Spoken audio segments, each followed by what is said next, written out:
Hello dear students. तो देखिए, last lecture में हमने हमारे चैप्टर आपके कोऑर्डिनेशन कंपाउंड में अब तक हमने सीख लिया है कि कैसे कॉम्प्लेक्स कंपाउंड के अंदर आपकी जो बॉन्डिंग होती है और कैसे आपके कॉम्प्लेक्स कंपाउंड का फॉर्मेशन होता है। ठीक है, लास्ट लेक्चर में हमने आपके वैलेंस बॉन्ड थ्योरी में coordination number 4, coordination number 5, coordination number 6, इनकी क्या क्या ज्योमेट्री होती है और क्या क्या आपका हाइब्रिडाइजेशन होता है वो सब हमने देख लिया था। ठीक है, आज वहीं से हम आगे स्टार्ट करते हैं।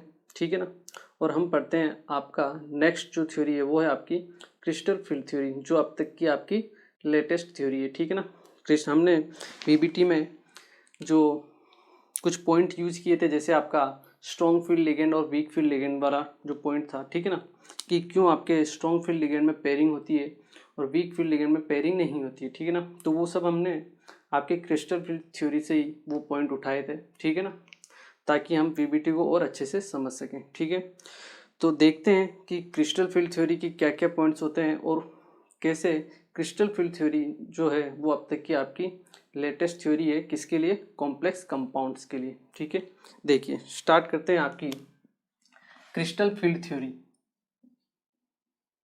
क्रिस्टल फील्ड थ्योरी, ठीक है, जिसे हम बोलते हैं CFT। ओके, देखिए अगर हम क्रिस्टल फील्ड थ्योरी की बात करें तो वीबीटी में क्या होता था? वीबीटी में हमें बताया जाता था कि जो मेटल आयन है आपका और लिगेंड है, उनके ऑर्बिटल्स के बीच में ओवरलैपिंग होती है। ठीक है, जिसके थ्रू आपके बॉन्ड का फॉर्मेशन होता है। बट क्रिस्टल फील्ड थ्योरी में ऐसा नहीं होता है। ठीक है, क्रिस्टल फील्ड थ्योरी के अकॉर्डिंग आपके जो मेटल आयन है और ये जो आपका लिगेंड है, इनको एक पॉइंट चार्ज माना गया है। क्या माना गया है? पॉइंट चार्ज माना गया है। ठीक है, ये आपका मेटल आयन है, इसे हम पॉजिटिव आपका पॉइंट चार्ज बोलते हैं, और ये जो आपका लिगेंड है इसे हम बोलते हैं आपका negative point charge. Negative point charge, ठीक है। अब नेगेटिव पॉइंट चार्ज लिगेंड में आपके, या तो अगर नेगेटिव लिगेंड है तो उसका जो नेगेटिव पार्ट होगा वो आपके मेटल आयन जो कि आपका पॉजिटिव चार्ज है उसकी तरफ अट्रैक्ट होगा। ठीक है, अगर आपका न्यूट्रल है लिगेंड, अगर न्यूट्रल लिगेंड है लाइक HOH मीन्स आपका H2, तो उसका जो नेगेटिव पार्ट होगा इसे हम डाइपोल की तरह कंसीडर करेंगे। यहाँ पे ऑक्सीजन मोर इलेक्ट्रोनेगेटिव है तो आपका डेल नेगेटिव होगा। तो ये जो आपका मोर नेगेटिव पार्ट है वो किसकी तरफ अट्रैक्ट होगा? आपके पॉजिटिव चार्ज की तरफ। ठीक है, same in the case for आपका पॉजिटिव चार्ज के लिए। ठीक है ना, पॉजिटिव अगर लिगेंड होगा जैसे NO+, ठीक है, तो उसमें भी जो आपका मोर इलेक्ट्रोनेगेटिव होगा वो आपका किसकी तरफ अट्रैक्ट होगा? आपके पॉजिटिव आपके चार्ज की तरफ जो आपका मेटल आयन का है। ठीक है, अब इन मेटल और लिगेंड के जो पॉइंट चार्ज होते हैं इनके बीच में अट्रैक्शन होता है आपका इलेक्ट्रोस्टैटिक अट्रैक्शन। इलेक्ट्रोस्टैटिक, क्योंकि एक तो आपका पॉजिटिव चार्ज है और एक आपका नेगेटिव चार्ज है, तो इनके बीच में होता है फोर्स ऑफ अट्रैक्शन। वो कौन सा होता है? Electrostatic force of attraction. Force of attraction, ठीक है, इन दोनों के बीच में होता है। ठीक है, ये चीज़ें जो आपको ध्यान रखनी है। और मेटल और आयन की आपका जो लिगेंड है उनके बीच में एक तरह से हम कह सकते हैं ये एक आपका जो आयोनिक बॉन्ड होता है उसी टाइप का आपका बॉन्ड का होता है। ठीक है, मेटल आपका पॉजिटिव चार्ज, लिगेंड आपका नेगेटिव चार्ज, दोनों के बीच में सेम आपका जैसे आयोनिक बॉन्ड में होता है वैसे ही आपके फोर्स ऑफ अट्रैक्शन होता है। ठीक है ना, ये है आपकी क्रिस्टल फील्ड थ्योरी। ठीक है, जिसमें मेटल और लिगेंड को केवल पॉइंट चार्ज माना गया है। ठीक है ना, ऑर्बिटल से इसको कोई लेना देना नहीं कि जैसे मेटल का ऑर्बिटल है और लिगेंड का ऑर्बिटल है, उन दोनों की ओवरलैपिंग से आपके बॉन्ड का फॉर्मेशन होता है। ऐसा वीबीटी में होता है, यहाँ पे नहीं होता है। ठीक है, there is no interaction between metal orbital and ligand orbital. ठीक है, ये चीज़ें जो आपको ध्यान रखनी है, क्लियर है। इसके अलावा एक और चीज़ हम देखते हैं, जैसे ये आपका मेटल है। ठीक है, मेटल की ओर जब आपका लिगेंड अप्रोच करता है, ठीक है, मेटल की तरफ आपका जब लिगेंड अप्रोच करता है, ठीक है, मतलब ये अपने लोन पेयर लेके, ठीक है, तो देखिए मेटल के पास उसके कुछ ना कुछ ऑर्बिटल्स रहते हैं, ठीक है ना, मेटल के ऑर्बिटल्स होंगे जो आपके खाली होंगे, ठीक है, जो क्या होंगे आपके वैकेंट होंगे, जहाँ पे आपका लिगेंड क्या करता है, लोन पेयर डोनेट करता है।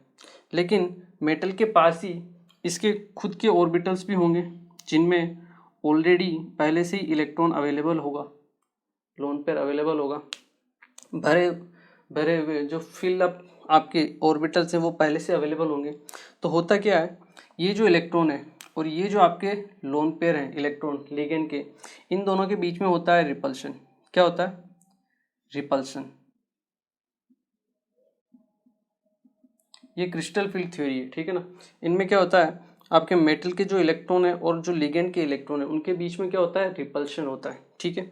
और रिपल्शन की वजह से क्या होता है, इनके जो ऑर्बिटल्स होते हैं जो आपके डीजनरेट होते हैं, डीजनरेट मत मीन्स आपके सेम एनर्जी लेवल पे होते हैं। जैसे आपके डी सब शेल में आपके 5 ऑर्बिटल हैं, ठीक है, d x Y, D Y Z, D Z x, और डी जेड स्क्वायर और D x square minus Y square, 5 orbital होते हैं, वो आपके सेम एनर्जी लेवल पे होते हैं, ठीक है।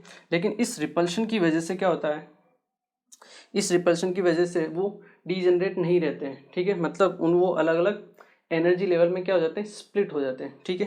रिपल्शन बढ़ता है, जैसे एक दूसरे के नज़दीक आएंगे रिपल्शन होगा, रिपल्शन बढ़ेगा तो जो आपके ऑर्बिटल्स हैं उनकी एनर्जी इंक्रीज होगी, जो आपके ऑर्बिटल हैं उनकी एनर्जी क्या होगी, इंक्रीज होगी, ठीक है। और उस एनर्जी को कम करने के लिए क्या करेंगे, अलग अलग एनर्जी लेवल के ऊपर स्प्लिट हो जाएंगे, वो हम देखेंगे अभी कि कैसे स्प्लिटिंग होती है, ठीक है ना। अभी आप ये मानिए कि रिपल्शन की वजह से क्या होता था, ऑर्बिटल्स जो होते हैं अपने लेवल को छोड़ के किसी और लेवल पे चले जाते हैं, अलग अलग एनर्जी लेवल पे, मतलब उनमें स्प्लिटिंग हो जाती है, ठीक है, इस रिपल्शन की वजह से, ठीक है ना। इन दोनों पॉइंट को आप एक बार नोट कीजिए, फिर इसकी जो थ्योरी है वो मैं आपको लिखवा देता हूँ ताकि आपको और अच्छे से क्लियरली समझ में आए, ठीक है ना। एक बार आप इन दोनों चीज़ों को नोट कीजिए। ओके, तो ये आपके CFT के कुछ पॉइंट्स हैं जो आपको मैंने अभी बताए हैं, वही हैं। CFT assumes that the interaction between CMA and ligand is purely electrostatic, ठीक है, that is the bond between central metal atom and ligand is ionic, ठीक है ना, प्योरली आपका इलेक्ट्रोस्टैटिक होता है। According to this theory, central metal atom and ligands are considered as point charge. Central metal atom जो होते हैं और लिगेंड होते हैं वो किसकी तरह कंसिडर किया जाता है, एज ए पॉइंट चार्ज, ठीक है। Central metal atom is considered to be a positive point charge and ligands are considered as negative point charge, ठीक है। न्यूट्रल लिगेंड्स जो होते हैं उनको कंसिडर किया जाता है as a dipole with their negative end, जो उनका नेगेटिव एंड होता है that is directed towards central metal atom, ठीक है।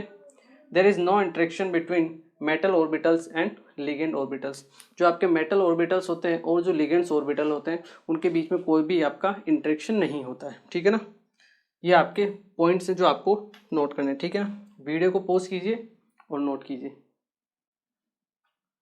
ओके, देखिए अब हम आगे बढ़ते हैं। जैसा कि मैंने आपको बताया स्प्लिटिंग कैसे होती है, स्प्लिटिंग जब आपके लिगेंड जो होते हैं सेंट्रल मेटल को अप्रोच करते हैं आपके बॉन्ड फॉर्मेशन की प्रोसेस के लिए, तो उस टाइम आपके स्प्लिटिंग होती है, ठीक है ना। देखिए जैसे ये आपके सेंट्रल मेटल एटम में आपके डी ऑर्बिटल्स हैं, ठीक है ना।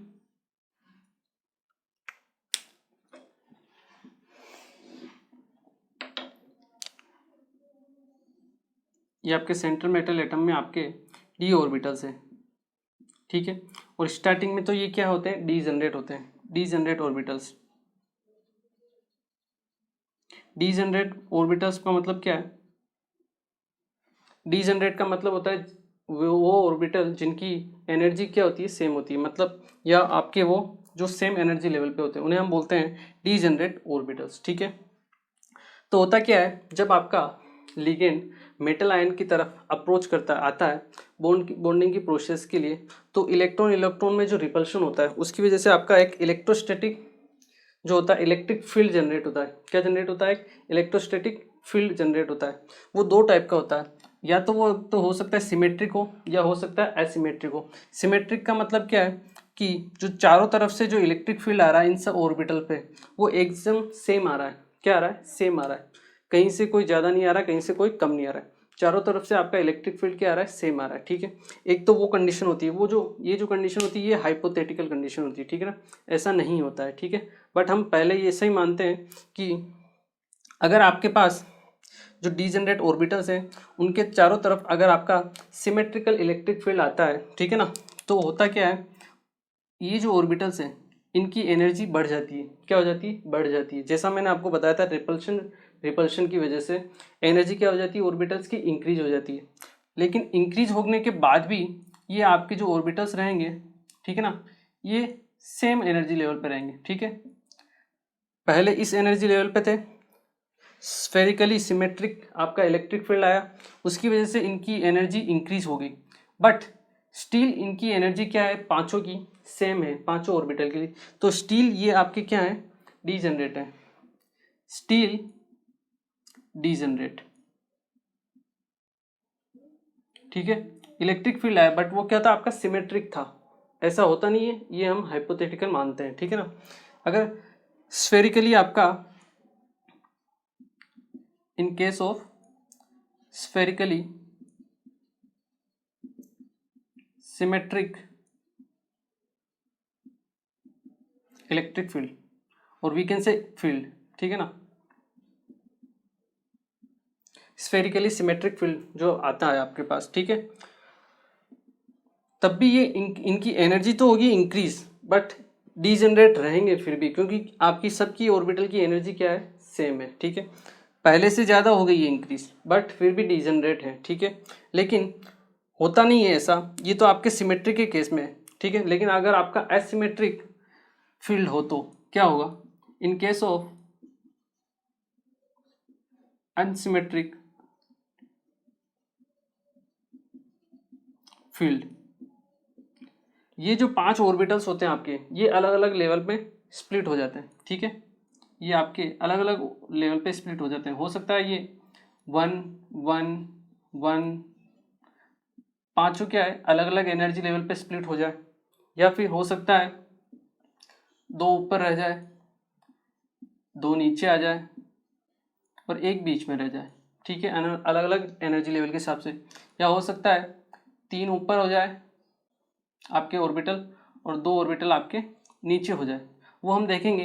ये चीज़ डिपेंड करती है आपके जो फील्ड लगाया हुआ है, ठीक है ना, उसके ऊपर। ठीक है ना, 3 टाइप का फील्ड होता है आपका, एक होता है ऑक्टाहेड्रल फील्ड, ठीक है, एक होता है आपका टेट्राहेड्रल फील्ड और एक होता है आपका स्क्वायर कॉम्प्लेक्स फील्ड। ठीक है, उसके हिसाब से ऑर्बिटल्स की स्प्लिटिंग होती है अलग अलग, वो हम देखेंगे तीनों फील्ड के हिसाब से कैसे ऑर्बिटल्स की स्प्लिटिंग होती है। ठीक है ना, तो स्प्लिटिंग का ये फंडा होता है कि जब आपके डीजनरेट ऑर्बिटल्स रहते हैं, जब आपका मेटल जो आपका लिगेंड है मेटल आयन की तरफ अप्रोच करता है बॉन्डिंग की प्रोसेस के लिए, ठीक है, तो इलेक्ट्रॉन इलेक्ट्रॉन में रिपल्शन की वजह से जो आपके ऑर्बिटल्स होते हैं उनकी एनर्जी इंक्रीज हो जाती है। बट जब आपका स्फेरिकली सिमेट्रिक फील्ड होता है, बट वो स्टील आपके डीजनरेट रहते हैं। ठीक है ना, पांचों के पांचों ऑर्बिटल्स आपके एक ही एनर्जी लेवल पे रहते हैं। लेकिन अगर आपका जो फील्ड है वो एसिमेट्रिक हो जाए, तो ये जो आपके 5 ऑर्बिटल्स होते हैं ये अलग अलग डिफरेंट लेवल्स में क्या हो जाते हैं, स्प्लिट हो जाते हैं। ठीक है ना, वो हम देखेंगे अकॉर्डिंग टू द फील्ड कि आपके पास कौन सा फील्ड है। ठीक है,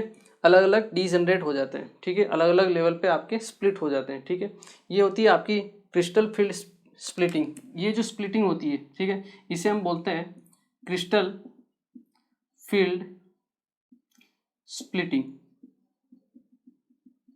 ठीक है ना, अभी हम अलग अलग आपके जो फील्ड होंगे ऑक्टाहेड्रल, टेट्राहेड्रल एंड स्क्वायर, आपका जो स्क्वायर प्लेनर है, ठीक है ना, उन सब के लिए हम देखेंगे कि कैसे आपकी स्प्लिटिंग होती है। ठीक है ना, ये इसे हम बोलते हैं क्रिस्टल फील्ड स्प्लिटिंग। ठीक है, आई होप थोड़ा बहुत आपको क्लियर हुआ होगा। ठीक है ना, बाकी जब हम स्प्लिटिंग देखेंगे तब आपको और अच्छे से समझ में आएगा कि कैसे आपकी स्प्लिटिंग होती है। ठीक है ना, एक बार आप इसे नोट कीजिए, फिर इसकी जो थ्योरी है वो मैं आपको बता देता हूँ। ठीक है ना, ये आपका स्फेरिकली सिमेट्रिक फील्ड होता है, ये हम हाइपोथेटिकल एज्यूम करते हैं, ऐसा होता नहीं है। ठीक है ना, बट अगर ऐसा है तो पहले तो आपके एनर्जी इंक्रीज होगी, उसके बाद अनसिमेट्रिक फील्ड आते हैं आपके, अलग अलग एनर्जी लेवल पे क्या हो जाएंगे, वो स्प्लिट हो जाएंगे। ठीक है ना, एक बार आप इसे नोट कीजिए, फिर इसकी मैं थ्योरी आपको लिखवा देता हूँ। ओके, तो ये आपकी थ्योरी है। ठीक है ना, इसको मैं आपको बोल देता हूँ। The 5 d orbitals in an isolated gaseous metal atom और ion have same energy and that is they are degenerate. जैसा मैंने आपको बताया कि पांचों आपके ऑर्बिटल्स सेम एनर्जी लेवल पे हैं तो वो आपके डीजनरेट ऑर्बिटल्स हैं, ठीक है। This degeneracy is maintain if A spherical symmetrical field of negative charge surrounds the metal atom ion, ठीक है। मेटल आयन आपका कौन सा है, पॉजिटिव चार्ज है, ठीक है। तो आपका जब लिगेंड का नेगेटिव चार्ज आएगा, ठीक है ना, जो उसको सराउंड करेगा, स्फेरिकली सिमेट्रिकल फील्ड अगर आता है, ठीक है, तो ये जो डीजनरेसी होती है वो क्या होती है, मेंटेन रहती है। मतलब आपकी एनर्जी इंक्रीज हो जाएगी बट वो स्टिल डीजनरेट रहेंगे, ठीक है ना, एनर्जी लेवल में डिफरेंस नहीं आएगा।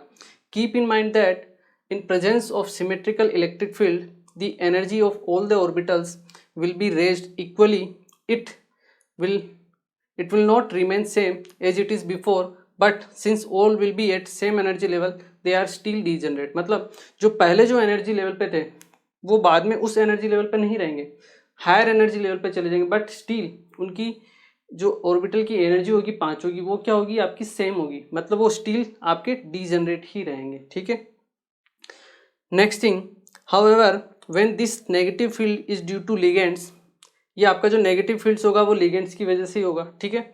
इधर एनायन और the negative ends of the dipolar molecules like ammonia and H2, जैसे या तो एनायन की वजह से होगा या फिर अगर आपका न्यूट्रल लिगेंड हो तो उसे हम आपके डाइपोल की तरह कंसिडर करेंगे जिसका जो नेगेटिव एंड होगा, जैसे NH3 का नाइट्रोजन और आपका H2O का ऑक्सीजन, ठीक है, तो उसकी वजह से आपका नेगेटिव फील्ड जनरेट होगा, ठीक है। In a complex it becomes asymmetrical and the degeneracy of D orbital is lost, ठीक है।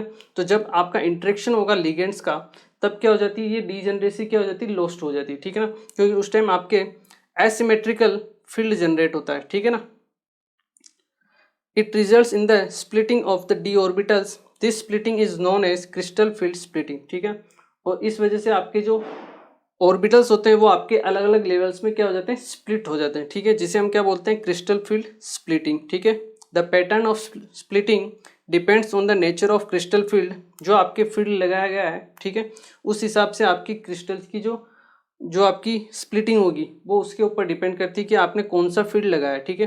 दैट इज ऑक्टाहेड्रल, टेट्राहेड्रल या फिर स्क्वायर पिनल, आपका पास कौन सा फील्ड है उसके हिसाब से आपके अलग अलग लेवल्स बनेंगे, ठीक है ना। तो इसको नोट कीजिए क्योंकि इसको नोट करना भी जरूरी है, ठीक है ना, ताकि बाद में आपको अच्छे तरीके से रिवाइज हो सके, ठीक है। इसको नोट कीजिए। फिर हम पढ़ते हैं आपके स्प्लिटिंग इन ऑक्टाहेड्रल फील्ड में कि कैसे एक ऑक्टाहेड्रल फील्ड में आपकी स्प्लिटिंग होती है, ठीक है ना, एक बार आप इसे नोट कीजिए।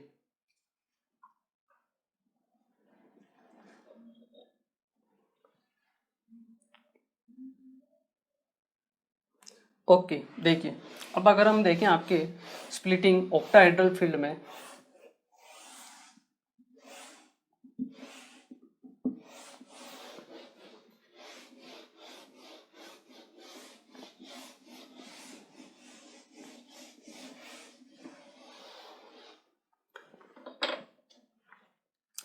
स्प्लिटिंग इन ऑक्टाहेड्रल फील्ड,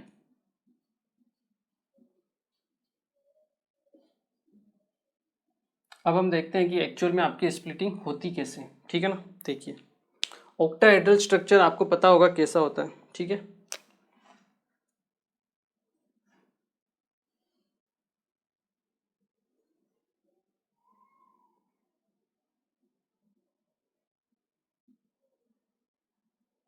ये आपका सेंटर में आपका मेटल है, ठीक है, ये आपका लिगेंड, चारों कोनों पे आपका लिगेंड, ठीक है, और ये आपका अप एंड डाउन आपका लिगेंड, ठीक है।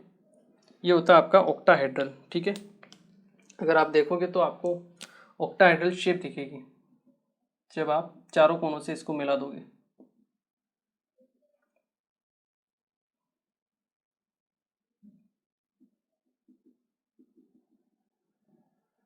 ठीक है, सेम थिंग।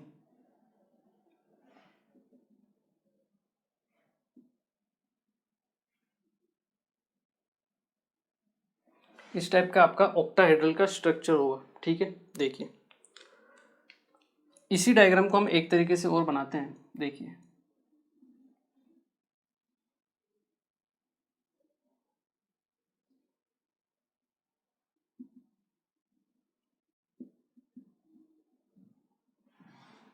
ये सपोज करो आपकी एक्स एक्सिस है, ठीक है, ये आपकी वाई एक्सिस है और ये अपर वाली आपकी जेड एक्सिस है। क्लियर? अब जो आपको लिगेंड लिगेंड ये आपका बीच में आपका हो गया मेटल आयन, ठीक है। लिगेंड आपके अप्रोच करेंगे, चारों तरफ रहेंगे आपकी एक्स वाई जेड पे रहेंगे 1 2 एंड 3, ठीक है। जब लिगेंड्स आपके मेटल आयन की तरफ अप्रोच करेंगे, ठीक है, तो मेटल आयन के पास आपके ऑर्बिटल्स होते हैं, ठीक है ना, खुद के जो आपके ऑर्बिटल्स होते हैं, ठीक है। जैसे हम बात करें डी ऑर्बिटल की, अगर हम बात करें डी सबशेल की बात करें, तो डी सबशेल में आपके पास 5 टाइप के ऑर्बिटल्स होते हैं, ठीक है। कौन कौन से होते हैं? एक तो होता है आपका डी एक्स वाई, ठीक है, एक होता है डी वाई जेड, एक होता है डी एक्स जेड, ठीक है। इसके अलावा दो आपके पास होते हैं डी जेड स्क्वायर और D x square minus Y square, ठीक है। ये आपके 5 ऑर्बिटल्स होते हैं। क्लियर है? अब जब आपके लिगेंड सेंट्रल मेटल एटम की तरफ आएंगे, अप्रोच करेंगे, तो मेटल के जो आपके ऑर्बिटल्स होंगे, ठीक है, या हम कह सकते हैं उनके बीच में रिपल्शन होगा। ये आपका इलेक्ट्रॉन पेयर और जो मेटल है उसमें जो आपका ऑर्बिटल के अंदर इलेक्ट्रॉन पेयर रहेगा, उन पे क्या होगा? रिपल्शन होगा। अब ये जो 5 ऑर्बिटल्स हैं आपके पास, उनमें से किन ऑर्बिटल को ज़्यादा रिपल्शन फील होगा? अगर हम वो बात करने की कोशिश करें या समझने की कोशिश करें कि आपके पास 5 ऑर्बिटल्स हैं, लेकिन 5 ऑर्बिटल्स में से जो स्प्लिटिंग होगी वो हम देख रहे हैं, ठीक है ना। तो किन ऑर्बिटल्स में सबसे ज़्यादा रिपल्शन फील होगा? जिन ऑर्बिटल्स में रिपल्शन फील होगा उनकी एनर्जी क्या होगी? रिलेटिव दूसरे ऑर्बिटल से हायर हो जाएगी उनकी एनर्जी, ठीक है। अब देखिए, अगर लिगेंड आपके एक्सिस के तरफ से अप्रोच कर रहे हैं, ठीक है ना, ये आपके लिगेंड है, ठीक है, ये आपके इस तरफ से आएगा, ठीक है, एक्स एक्सिस से, ये आपका वाई एक्सिस से आएगा, ठीक है, ये आपका जेड एक्सिस से आएगा, इसी तरह से ये इस तरह से, ये फिर से वाई से, और ये आपका जेड डायरेक्शन से, मतलब एक्स वाई और जेड तीनों आपके जो 6 लिगेंड्स हैं वो सेंट्रल मेटल एटम की तरफ आ रहे हैं, टुवार्ड्स एक्सिस की तरफ, एक्सिस से होके आ रहे हैं। इसका मतलब वो आपके ऑर्बिटल्स जिनकी लोब्स आपके एक्सिस के अलोंग लाई करती है, उन ऑर्बिटल्स पे सबसे ज़्यादा रिपल्शन फील होगा। अब अगर हम डी ऑर्बिटल की बात करें तो आपके पास 2 टाइप के आपके ऑर्बिटल्स होते हैं, ठीक है ना। एक तो ये वाले होते हैं, एक ये वाले होते हैं, ठीक है। आई होप आप लोगों ने पढ़ा होगा। इनका जो शेप होता है, अगर हम बात करें d x Y D Y z और डी जेड एक्स की, तो इनकी जो लोब्स होती है ये अलोंग दी एक्सिस नहीं, ये आपके बिटवीन दी एक्सिस लाई करती है। अगर ये आपकी एक्स एक्सिस है, ये आपकी वाई एक्सिस है, और ये जो अलोंग आपकी बाहर की तरफ है वो अगर जेड एक्सिस है, तो आपकी जो लोब्स होती है इन 3 ऑर्बिटल्स की, वो बिटवीन द एक्सिस लाई करती है, एक्स और वाई के बीच में लाई करेगी, उनके ऊपर लाई नहीं करती, ठीक है। वहीं अगर हम बात करें आपके डी जेड स्क्वायर और D x square minus Y square की, तो आपको पता होगा इनका शेप कैसा होता है। D x square minus Y square, इसकी जो लोब्स होती है ये आपके एक्स और वाई प्लेन के अलोंग लाई करती है, मतलब एक्सिस के अलोंग, ठीक है। ये आपका एक्स एक्सिस, ये आपका वाई एक्सिस है, ठीक है, मतलब एक्सिस के अलोंग लाई कर रही है। डी जेड स्क्वायर की अगर हम बात करें,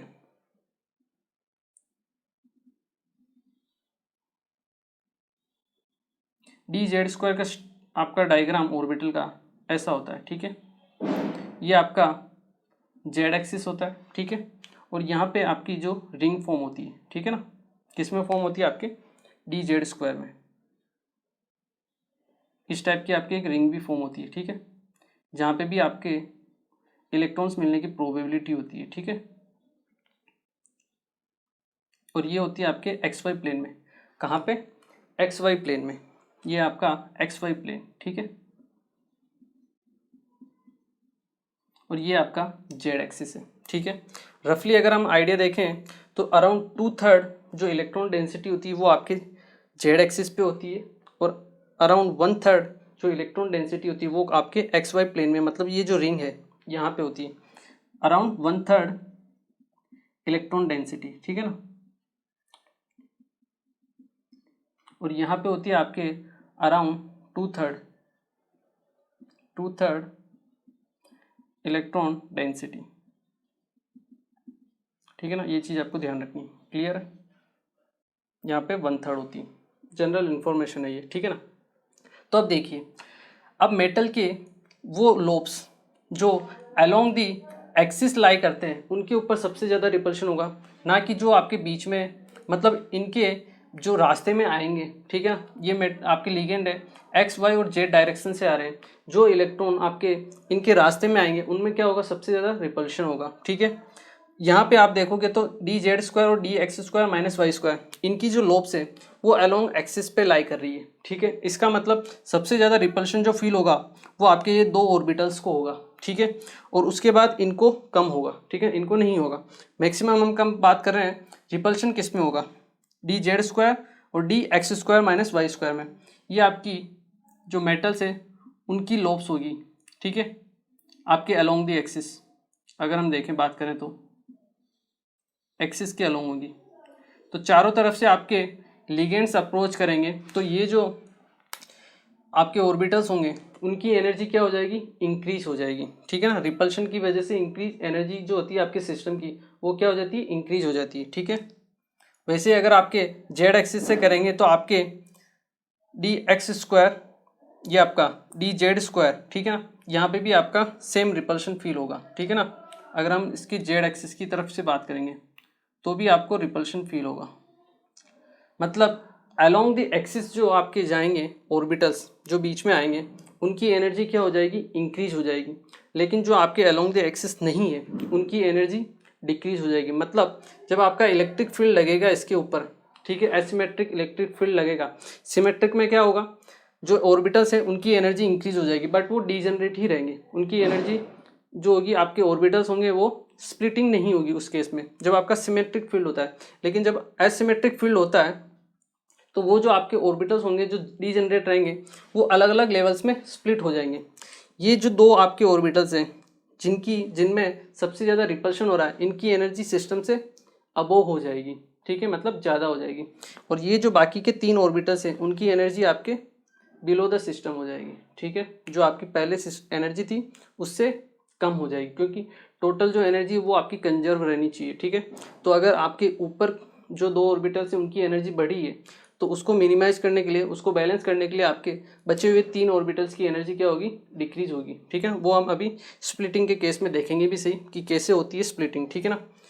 इसको आप एक बार नोट कर लीजिए, ठीक है। और इसकी मैं आपको थ्योरी लिखवा देता हूँ, ठीक है, ताकि आपको इसका आइडिया भी रहे, ठीक है ना। तो हम कह सकते हैं ड्यूरिंग, आप चाहो तो इसको नोट भी कर सकते हो, ठीक है ना, ताकि बाद में आप साथ में वो थ्योरी भी लिख सकते हो, ठीक है ना। वीडियो को पॉज करके नोट भी कर सकते हो, या फिर मैं लिख लेता हूँ, उसके बाद आप डायरेक्ट पूरा कॉपी कर सकते हो, ठीक है ना। तो हम कह सकते हैं during the formation of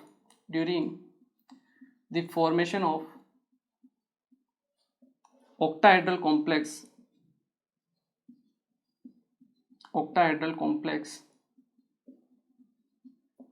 the ligands approaches the central metal atom towards, or we can say along the axis, approaches the central metal atom along the axis, ठीक है। and the orbitals which lobes किनको बोलते हैं हम, ये जो होते हैं आपके, इनको हम क्या बोलते हैं, लोब्स, ठीक है ना। आपको याद होगी केमिकल बॉन्डिंग या फिर आपके एटॉमिक स्ट्रक्चर में हम इसके बारे में पढ़ते हैं, ठीक है ना। तो देखिए, and the orbitals which lobes lie along the axis will feel more repulsion and their energy will increase, their energy will increase. ठीक है, उनकी जो एनर्जी होगी वो क्या होगी, आपकी इंक्रीज हो जाएगी। ठीक है, ये होती है आपकी क्रिस्टल फील्ड की जो थ्योरी होती है, वही हम इसको लिख सकते हैं। ठीक है ना। ठीक है, during the formation of octahedral complex the ligands approaches the central metal atom along the axis and the orbitals which lobes lie along the axis will feel more repulsion and their energy will increase। ठीक है, और आगे आप लिख सकते हो and the d orbitals are split into two energy levels। ठीक है, आपके दो एनर्जी लेवल में क्या हो जाते हैं, स्प्लिट हो जाते हैं। ठीक है, ये इसकी थ्योरी जो आपको ध्यान रहनी चाहिए। ठीक है, इनमें आप में लेस रिपल्शन होगा और इनमें आपके मोर रिपल्शन होगा। ठीक है, मतलब दो ऑर्बिटल्स आपके हायर लेवल पे जाएंगे, ऑक्टाहेड्रल की हम बात कर रहे हैं। ठीक है ना, बाकी के तीन आपके लोअर साइड में रहेंगे। ठीक है ना, इसे आप नोट कीजिए, फिर मैं आपको बताता हूँ कि कैसे आपकी स्प्लिटिंग होती है। ठीक है, ये तो हमने देख लिया स्प्लिटिंग होती है। ठीक है, क्या होती है वो भी हमने देख लिया। अब हम देखते हैं कि कैसे होती है स्प्लिटिंग। ठीक है ना, इसको एक बार नोट कीजिए आप। ओके, तो देखिए अब हम बात करते हैं आपके स्प्लिटिंग के बारे में कि देखिए स्प्लिटिंग कैसे होती है। ठीक है, कैसे आपके डी ऑर्बिटल्स दो अलग अलग एनर्जी लेवल में स्प्लिट हो जाते हैं।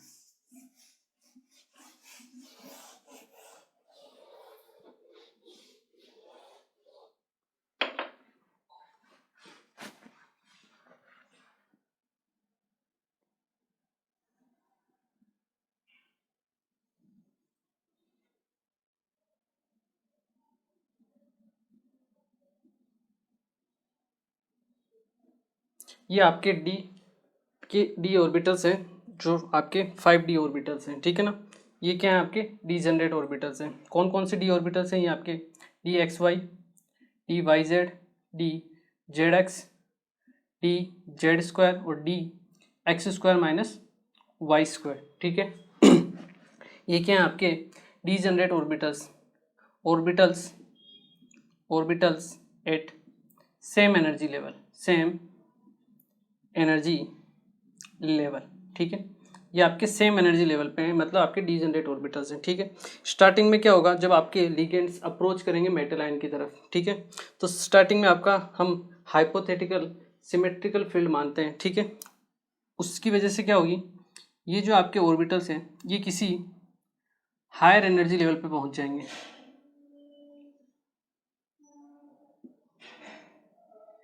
ये ऑर्बिटल्स आपके किसी हायर एनर्जी ऑर्बिटल्स पे पहुंच जाएंगे। ठीक है, आपके डीजनरेट अभी भी रहेंगे। ठीक है, ये किस कंडीशन में, आपके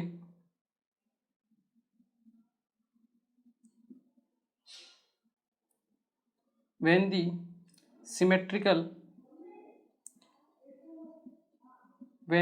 symmetrical field or symmetrical hypothetical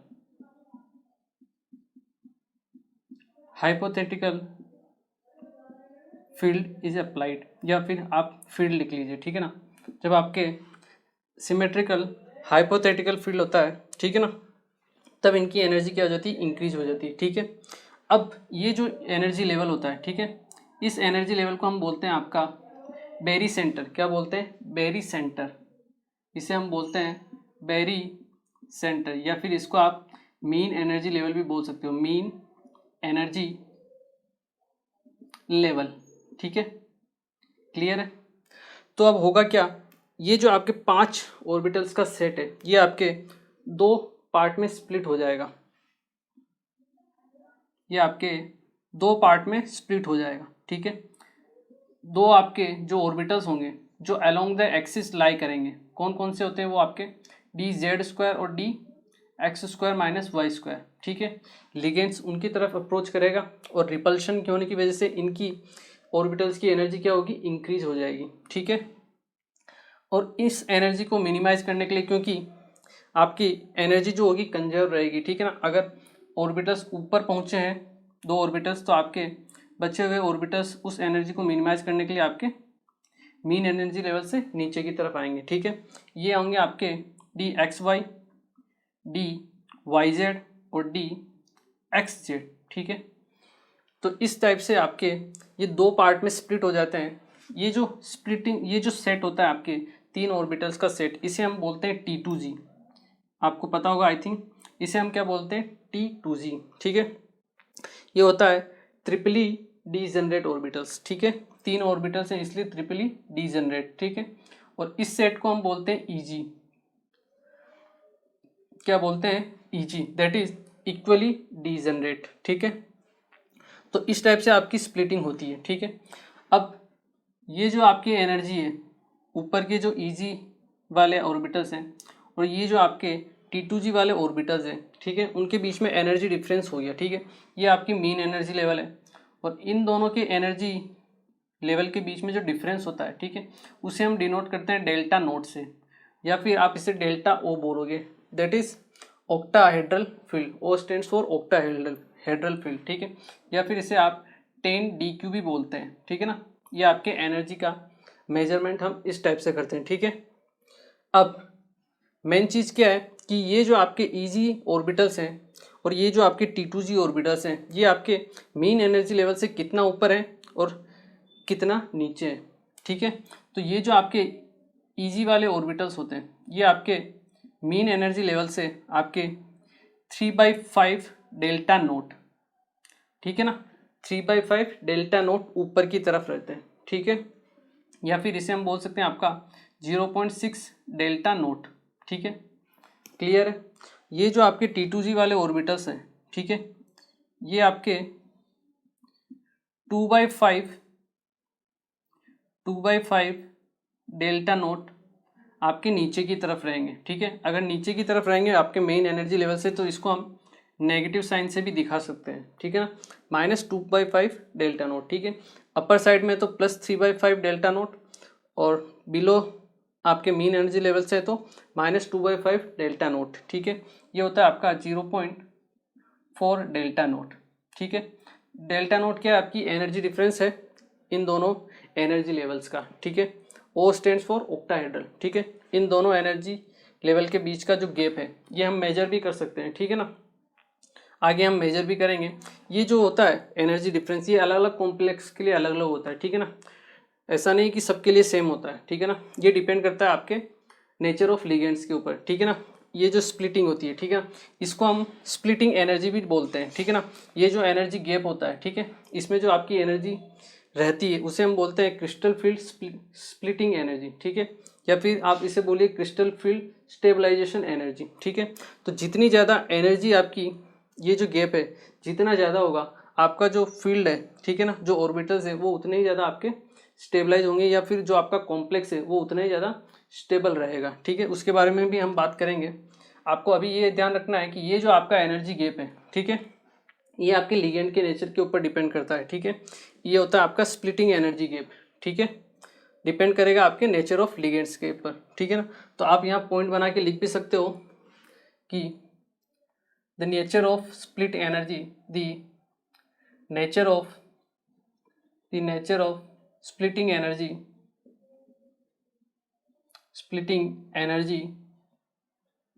depends on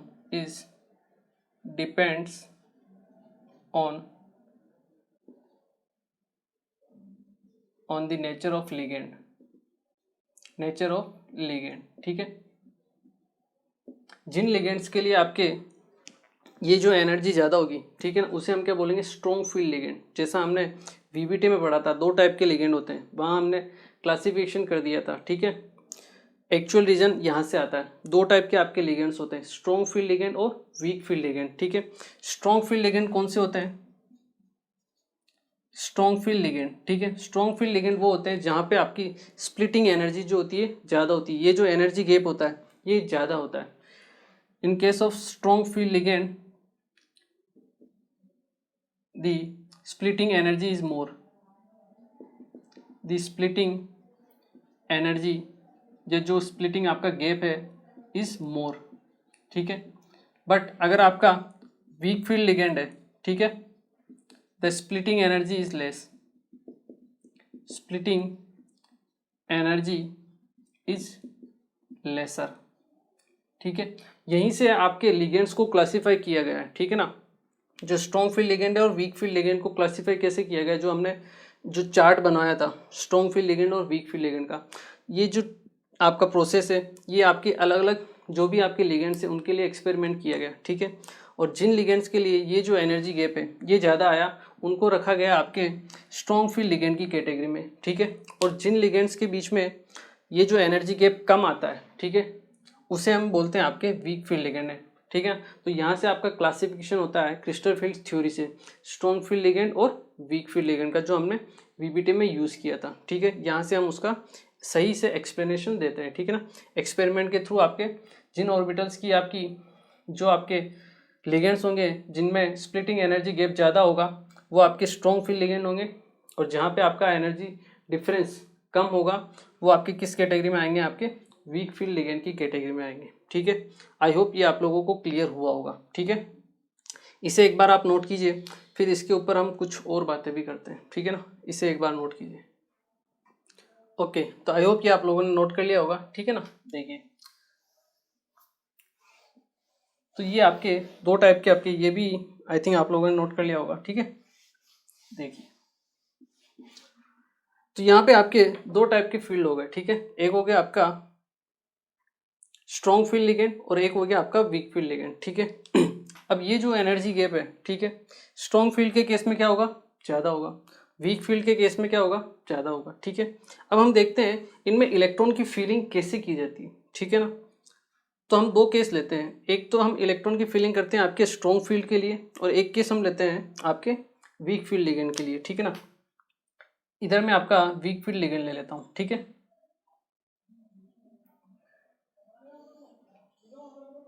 ये आपका वीक फील्ड लिगेंड। ठीक है, जो वीक फील्ड लिगेंड होगा आपका, उसकी जो एनर्जी होगी वो आपके जो एनर्जी का गैप होगा ये आपके स्ट्रॉन्ग फील्ड की जो गैप है, ठीक है ना, ये वाला, उससे क्या होगा, कम होगा। ठीक है, क्योंकि स्प्लिटिंग क्या होगी, कम होगी। ठीक है, ये अभी हमने बात की थी, ये आपके वीक फील्ड लिगेंड। ठीक है, ये आपका वीक फील्ड लिगेंड है। ठीक है, और ये है आपका स्ट्रॉन्ग फील्ड लिगेंड अगर हम बात करें।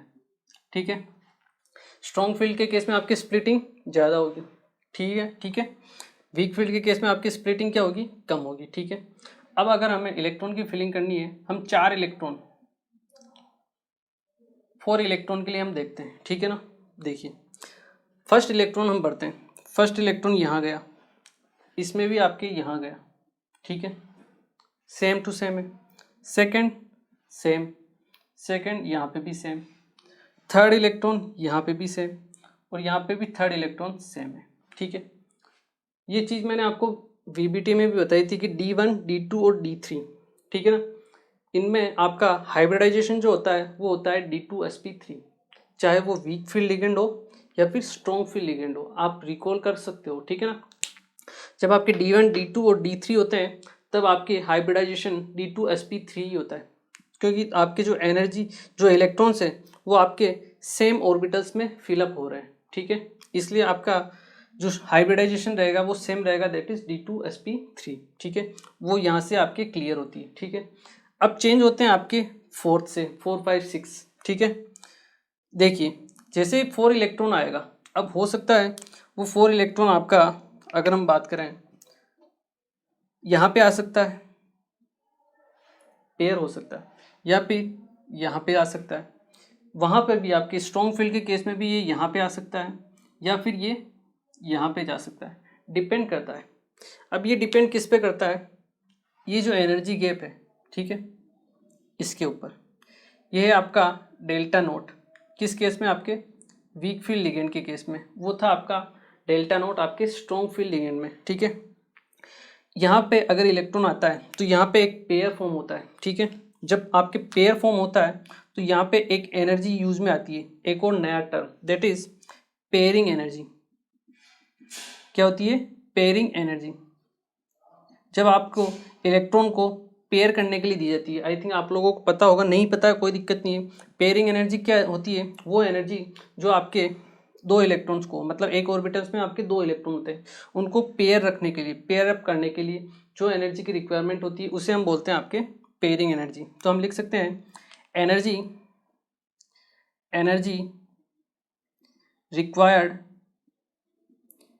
Required to pair up two electrons.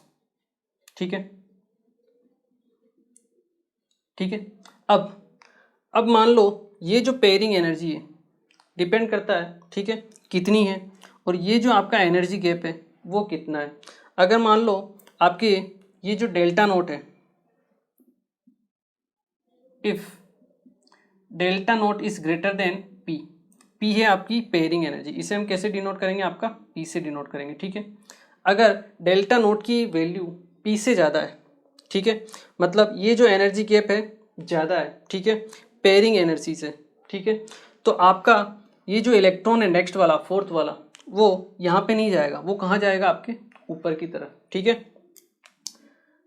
Delta naught आपका गैप ज़्यादा है, ठीक है ना, तो आपके पेयर होगा। ठीक है, वापस सुनिए, अगर आपके डेल्टा नोट की वैल्यू, ये जो आपका एनर्जी गैप है इसकी वैल्यू ज़्यादा है आपके पेयरिंग एनर्जी से, ठीक है ना, तो आपका जो इलेक्ट्रॉन है, मान लो पेयरिंग एनर्जी है 15 जूल और ये है आपकी 20 जूल, ये है आपकी 15 जूल है, ठीक है, ये है आपके 20 जूल, तो इलेक्ट्रॉन के पास एनर्जी कितनी है 15 जूल, वो 20 जूल, अगर उसको यहाँ पे पहुँचना है उसको 20 जूल एनर्जी चाहिए, उसके पास है ही 15 जूल, तो यहाँ तक वो पहुँच सकता है, नहीं पहुँच सकता।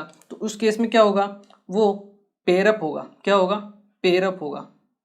ठीक है, यहाँ पे हम देखें, ठीक है, स्ट्रॉन्ग फील्ड लिगेंड है, स्प्लिटिंग एनर्जी क्या होगी, ज़्यादा होगी, तो हम कह सकते हैं कि यहाँ पे ये जो कंडीशन है स्ट्रॉन्ग फील्ड लिगेंड की कंडीशन, यहाँ पे डेल्टा नोट की जो वैल्यू होगी, ये जो एनर्जी गैप है ये क्या होगा, ज़्यादा होगा। ठीक है, if delta naught is greater than P, ठीक है, मतलब इस एनर्जी की वैल्यू ज़्यादा है, ये एनर्जी गैप आपका ज़्यादा है, तो आपका इलेक्ट्रॉन क्यों, फोर्थ इलेक्ट्रॉन यहाँ से उठ के हायर एनर्जी लेवल पे जाएगा, क्यों वो हायर एनर्जी लेवल पे जाने की कोशिश करेगा, जबकि आपके नीचे ही उसको लो एनर्जी लेवल मिल रहा है। मतलब यहाँ पे आपकी एनर्जी क्या है, कम है, यहाँ पे अगर उसको जाना है तो आपको एक्स्ट्रा एनर्जी उसको चाहिए, ज़्यादा एनर्जी चाहिए, तो क्यों वो हायर एनर्जी लेवल पे जाएगा। तो if delta naught is greater than P, ये है आपका इन case of strong field ligand, ठीक है ना, किस केस में है ये, आपके स्ट्रॉन्ग फील्ड लिगेंड में, क्योंकि यहाँ पे डेल्टा नोट की वैल्यू तो कम है, ठीक है, क्योंकि स्प्लिटिंग क्या हो रही है, कम होती है वीक फील्ड के केस में। ठीक है, if delta naught is greater than P, ठीक है, पेयरिंग एनर्जी से ज़्यादा वैल्यू आपकी in case of strong field ligand, then pairing will occur, तो वो जो इलेक्ट्रॉन है वो ऊपर नहीं जाएगा, वो कहाँ रहेगा, नीचे ही रहेगा, पेयर होगा, then pairing will occur. Second case, if delta naught is less than P, मतलब आपके पेयरिंग एनर्जी ज़्यादा है, इस बार पेयरिंग एनर्जी ज़्यादा है और ये जो एनर्जी गैप है वो क्या है, आपके कम है, तो इलेक्ट्रॉन यहाँ नहीं जाएगा, कहाँ जाएगा, ऊपर की तरफ, इलेक्ट्रॉन फोर्थ इलेक्ट्रॉन यहाँ नहीं जाएगा और कहाँ जाएगा, ऊपर वाले लेवल में। If delta naught is less than P, then और we can say in case of weak field ligand, ठीक है, वीक फील्ड लिगेंड के केस में, ठीक है, then pairing will not occur, then pairing will not occur, ठीक है, तब उस केस में आपके पेयरिंग नहीं होगी। तो फोर्थ फिफ्थ सिक्स इलेक्ट्रॉन आपके जब जाते हैं तब आपके ज्योमेट्री में डिफरेंस आता है, तब आपके हाइब्रिडेशन में डिफरेंस आता है। ये यहाँ पे यही चीज़ मैंने आपको वहाँ पे भी बताई थी वीबीटी में, कि जब आपका स्ट्रॉन्ग फील्ड लिगेंड होता है तब आपके इलेक्ट्रॉन्स की क्या होती है, पेयरिंग होती है। वहीं जब आपके वीक फील्ड लिगेंड होता है तब इलेक्ट्रॉन्स की पेयरिंग नहीं होती है। वो यहाँ से प्रूफ होता है। थर्ड तक तो तीनों में सेम था, ठीक है, दोनों में सेम था थर्ड तक। तो फोर्थ इलेक्ट्रॉन आते हैं, फोर्थ फिफ्थ और सिक्स में आपके क्या होगा, जो वीक फील्ड लिगेंड होंगे उनमें पेयरिंग नहीं होगी, तो इलेक्ट्रॉन यहाँ नहीं जाएगा, कहाँ जाएगा, ऊपर जाएगा। क्यों? क्योंकि ये जो एनर्जी डिफरेंस है वो क्या है आपका कम है, ठीक है। तो इलेक्ट्रॉन आसानी से यहाँ जा सकता है, लेकिन स्ट्रॉन्ग फील्ड के केस में ये जो गैप है वो आपका ज़्यादा है, तो इलेक्ट्रॉन यहाँ नहीं जाना चाहेगा हायर एनर्जी लेवल पे। इलेक्ट्रॉन कहाँ जाएगा? यहीं जाएगा और यहाँ पे आपकी पेयरिंग हो जाएगी, ठीक है ना। तो वही चीज़ है, in if delta naught is greater than P in case of strong field ligand then pairing will occur. Strong field के केस में आपकी पेयरिंग होगी। If delta naught is less than P, कम है, in case of weak field ligand then pairing will not occur, तो यहाँ पे आपके पेयरिंग नहीं होगी, ठीक है ना। इसी से आपके दो टर्म्स भी वो आते थे जो हमने देखे थे। एक तो होता, इससे जो आपका कॉम्प्लेक्स बनता था उसको हम क्या बोलते थे? High spin complex. क्यों? क्योंकि यहाँ पे आपके चारों इलेक्ट्रॉन क्या है? अनपेयर्ड है। इसको हम क्या बोलते थे? High spin complex. इसे हम क्या बोलते थे? आपका high spin complex, high spin complex, ठीक है। या फिर इसे हम स्पिन फ्री भी बोलते थे, स्पिन फ्री कॉम्प्लेक्स, ठीक है। दोनों हम बोलते थे। जबकि अगर हम यहाँ देखें, यहाँ पे इस केस में आपके जो अनपेड इलेक्ट्रॉन है यहाँ से कम है, ठीक है। इसे हम बोलते हैं आपके लो स्पिन। आई थिंक ये आप लोगों ने नोट कर लिया होगा, ठीक है ना। इसको मैं हटा देता हूँ।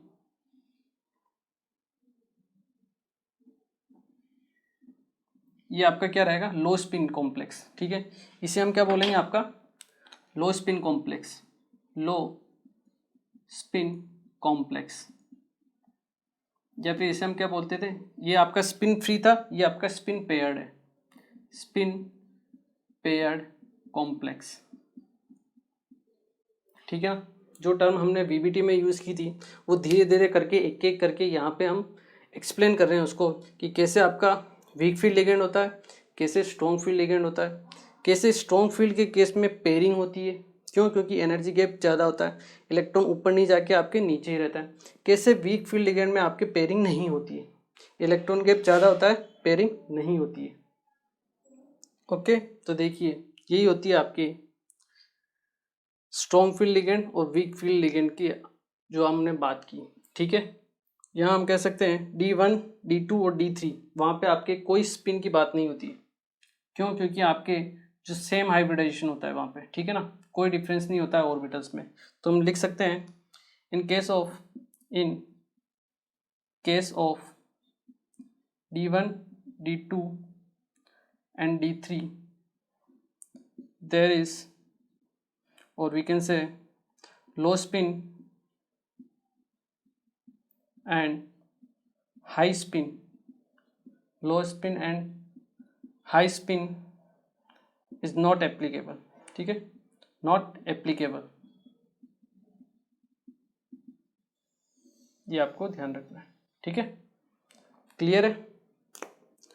तो दूसरा डायग्राम बनाना पड़े तो बना लेना, ठीक है ना, कोई दिक्कत नहीं है, आपकी प्रैक्टिस ही होगी, ठीक है ना, ताकि और एग्जाम में आपको और अच्छे से क्लियरिटी आएगी, ठीक है ना। तो एग्जाम आपका दूसरा डायग्राम बनाना हो तो दूसरा डायग्राम बनाना आप, ठीक है, अच्छे से बनाओ, ठीक है। इसको नोट कीजिए। फिर हम पढ़ते हैं आपके क्रिस्टल फील्ड स्टेबलाइजिंग एनर्जी जो होती है आपकी, उसके बारे में हम एक बार पढ़ लेते हैं, ठीक है ना। CFSE जिसे हम बोलते हैं वो क्या होती है वो भी हम देख लेते हैं। एक बार आप इसे नोट कीजिए। ओके, तो आई होप कि आप लोगों ने नोट कर लिया होगा, ठीक है। तो अपना जो नेक्स्ट टॉपिक है that is crystal field stabilising energy, ठीक है। CFSE, ठीक है। वो थोड़ा रिलेटिवली बड़ा टॉपिक है, ठीक है, तो आज की क्लास में कवर नहीं हो पाएगा पूरा, ठीक है ना, आधा अधूरा रहेगा, ठीक है। तो आज भी वैसे टाइम तो हो चुका है, तो उस आपके जो टॉपिक है उसको हम नेक्स्ट क्लास में स्टार्ट करेंगे ताकि उसको अच्छी तरीके से कंप्लीट कर सकें, ठीक है। आपको क्या करना है, आज केवल जो लिखाया गया है उसको आपको एक तो रिवाइज करना है, ठीक है, अच्छी तरीके से। जो हमने क्रिस्टल फील्ड थ्योरी है, जो वीबीटी पढ़ी थी, जहां हमने कुछ पॉइंट्स यूज किए थे आपके, तो क्रिस्टल फील्ड थ्योरी से उठाए थे, वो आज हमने बहुत सारे पॉइंट्स भी देखे हैं, ठीक है, कि कैसे आपके दो टाइप के लिगेंड होते हैं, वीक फील्ड लिगेंड और स्ट्रॉन्ग फील्ड लिगेंड। वहां हमने ऐसे ही बोल दिया था, ठीक है। लेकिन एक्चुअल में वो जो क्लासिफिकेशन होता है वो यहाँ से होता है। जिस लिगेंड के लिए ये जो एनर्जी गैप होता है वो ज्यादा होता है, वो आपके स्ट्रॉन्ग फील्ड लिगेंड की कैटेगरी में आते हैं, और जिनके लिए ये जो एनर्जी डिफरेंस है ये आपका कम होता है, वो आपके वीक फील्ड लिगेंड की कैटेगरी में आते हैं, ठीक है। स्ट्रॉन्ग फील्ड लिगेंड की कैटेगरी में कैसे पेयरिंग होती है ये भी हमने देखा, और वीक फील्ड लिगेंड की उनके केस में आपके पेयरिंग नहीं होती है वो भी हमने देखा, ठीक है। D1, D2, D3 यहाँ के लिए आप ना तो लो स्पिन को काउंट करते हो, ना ही हाई स्पिन को काउंट करते हो, ठीक है।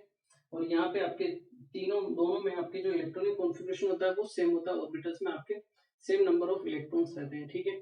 और इसके लिए जो हाइब्रिडाइजेशन होता है दैट इज D2sp3 होता है, दोनों केस में, वीक फील्ड हो या फिर आपका स्ट्रॉन्ग फील्ड हो, ठीक है। ये सब हमने देख लिया था, वीवीटी में यूज किया था, लेकिन यहाँ हमने उसका एक्चुअल एक्सप्लेनेशन देखा है, ठीक है। तो आज के लेक्चर को हम यही फिनिश करेंगे, मिलते हैं नेक्स्ट लेक्चर और स्टार्ट करते हैं आपकी क्रिस्टल फील्ड स्प्लिटिंग एनर्जी के बारे में, ठीक है। Thank you very much.